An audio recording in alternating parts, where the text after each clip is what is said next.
So I had a couple people in the comments on my last TikTok asking about some of the settings that I use.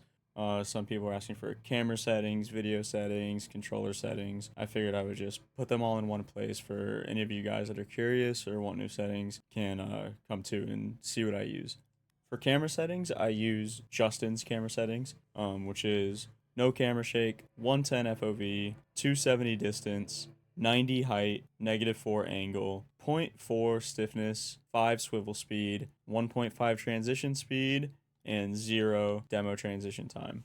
Stiffness, swivel speed, transition, and demo transition. These can all be preference.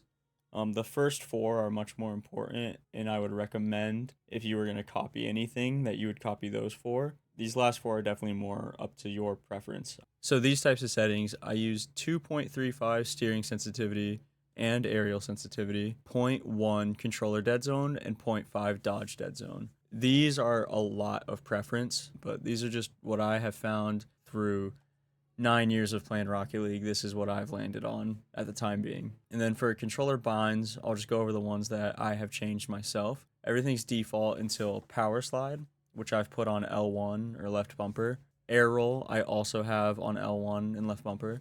These two, it's really nice to have them on the same bind because you can never drift, you can never power slide when you're in the air, and you can never air roll when you're on the ground. Then everything else is pretty much default until air roll right, I have on right bumper.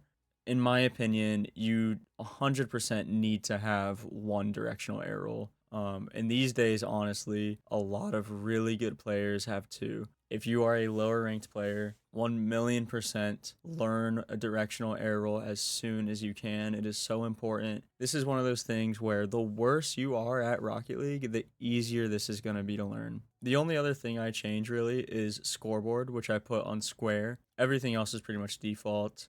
Now for video settings, I play with everything turned down pretty much as possible. Texture detail is on performance, world detail performance, particle detail performance, effect intensity, low intensity, and then all of these boxes I have deselected. And then lastly, a couple of miscellaneous things. I'll just go through my interface settings. I have interface scale at 90%, display 100%, nameplate scale 140, nameplate mode default, match notifications time update only. I don't use colorblind mode. I don't use metric. I don't use ball cam indicator. And then gameplay settings, I force default team colors. Game stat display level, I put on main stats only. So yeah, there's the quick settings video. I hope some of you find this useful. But yeah, that's it. Let me know if anyone wants to see a garage tour.